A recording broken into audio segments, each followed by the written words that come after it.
Bonjour à tous, dans cette vidéo nous allons faire deux exercices qui font intervenir des fonctions composées de la forme ln de u. Dans le premier exercice, on demande dans chaque cas de calculer la fonction dérivée de la fonction f, et on remarque ici que chacune de ces fonctions est de la forme ln de u. Alors pour calculer ces dérivées, on va commencer par rappeler la dérivée de ln de u. La dérivée de ln de u, c'est tout simplement la dérivée de u sur u, c'est-à-dire u' sur u. Par exemple, dans la première question, on a f de x qui est égal à ln de x au carré plus 4.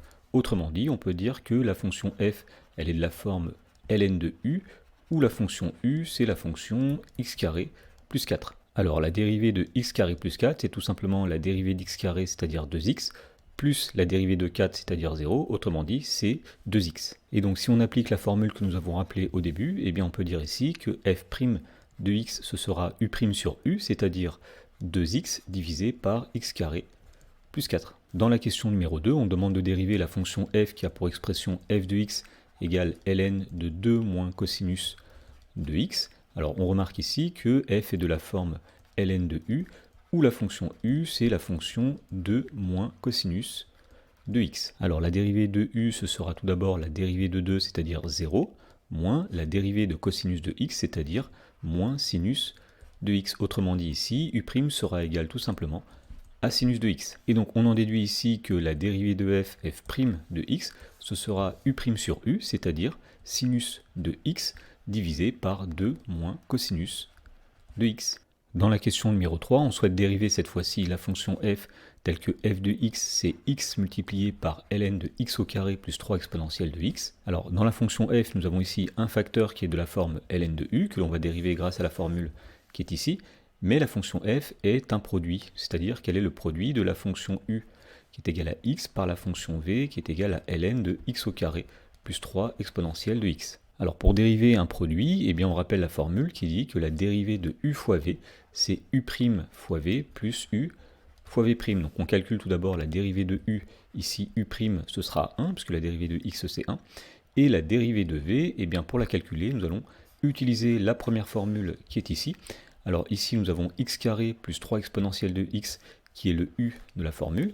La dérivée de x carré plus 3 exponentielle de x, c'est 2x plus 3 fois la dérivée d'exponentielle, c'est-à-dire 3 fois exponentielle de x. Et ceci sera divisé par u, autrement dit nous allons avoir 2x plus 3 exponentielle de x divisé par x carré plus 3 exponentielle de x. Voilà, donc maintenant nous pouvons appliquer la deuxième formule que nous avons donnée. Ici f' de x, ce sera u'v plus uv'.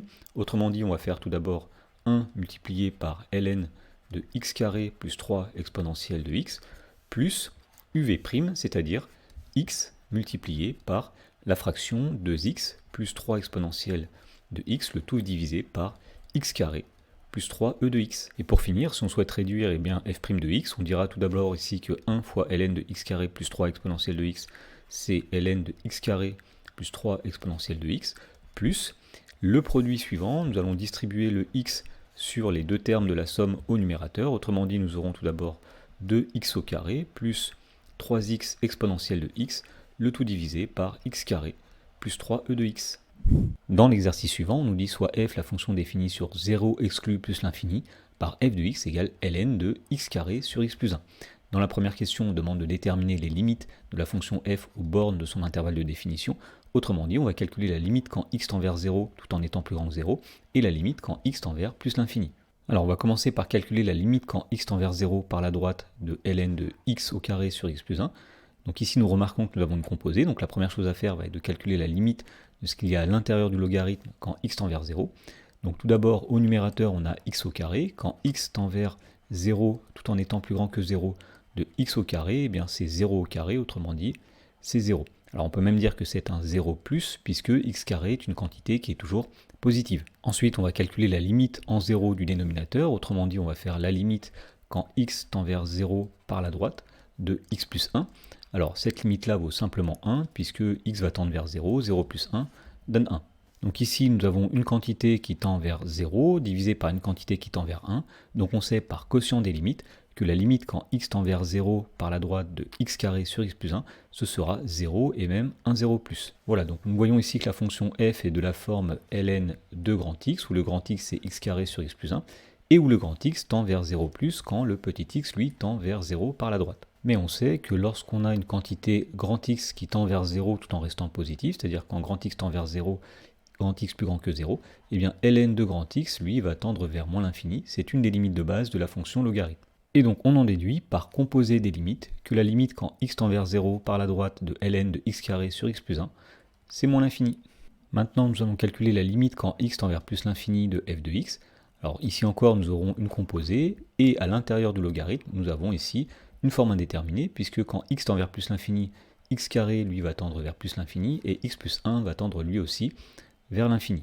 Donc si on veut tout d'abord calculer la limite de la quantité qui est à l'intérieur ici, il va falloir commencer par transformer son expression en disant que x carré sur x plus 1, eh bien c'est égal, alors au numérateur nous allons laisser x au carré, et au dénominateur nous allons factoriser par la plus grande puissance de x, c'est-à-dire x, et donc nous avons ici x facteur de 1 plus 1 divisé par x, puisqu'effectivement, quand on redéveloppe, x multiplié par 1, ça donne x, et x multiplié par 1 sur x, ça donne 1. Ensuite, pour faire disparaître la forme indéterminée, eh bien, nous allons simplifier un x en bas et un x en haut. Donc finalement, en haut, il va rester x, et en bas, il va rester 1 plus 1 sur x. Alors, la limite du numérateur, c'est-à-dire la limite quand x tend vers plus l'infini de x, eh bien, on sait que c'est plus l'infini. Ensuite, la limite du dénominateur, c'est-à-dire la limite quand x tend vers plus l'infini de 1 plus 1 sur x, eh bien, ce sera donc la limite de 1, c'est-à-dire 1, plus la limite de 1 sur x quand x tend vers plus l'infini, c'est 0. Donc au final, la limite, c'est 1. Donc ici, on a une quantité qui tend vers plus l'infini au numérateur divisée par une quantité qui tend vers 1 au dénominateur. Donc on en déduit par quotient des limites que la limite quand x tend vers plus l'infini de x carré sur x plus 1, eh bien, c'est plus l'infini. Et donc la fonction f est de la forme ln de grand x, où la quantité grand x tend vers plus l'infini quand le petit x, lui, tend vers plus l'infini. Mais on sait que lorsqu'on a un grand X qui tend vers plus l'infini, eh bien ln de grand X, lui, va tendre vers plus l'infini. Encore une fois, c'est une limite de base de la fonction logarithme. Et donc on en déduit, par composé des limites, que la limite quand petit x tend vers plus l'infini de ln de x carré sur x plus 1, c'est plus l'infini. Dans la question numéro 2, on demande d'étudier le sens de variation de la fonction f sur l'intervalle 0 plus l'infini.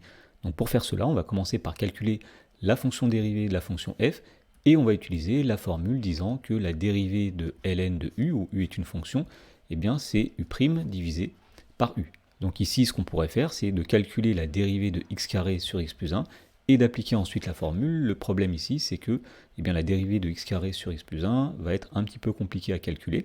Donc ce qu'on peut faire, c'est tout d'abord transformer l'expression de la fonction f en utilisant une règle de calcul qui dit que ln de a divisé par b est égal à ln de a moins ln de b. Autrement dit, pour tout nombre x appartenant à l'intervalle 0 plus l'infini, eh bien on va dire que f de x est égal alors à ln du numérateur, c'est-à-dire ln de x au carré, moins ln du dénominateur, c'est-à-dire ln de x plus 1.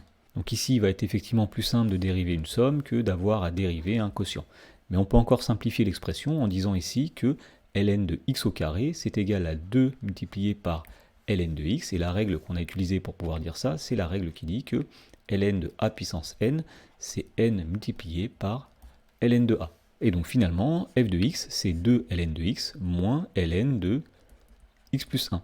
Et donc maintenant, on peut calculer la dérivée de la fonction f en disant que pour tout x appartenant à l'intervalle 0 plus l'infini, eh bien f' de x, ce sera tout d'abord la dérivée de 2 fois ln de x.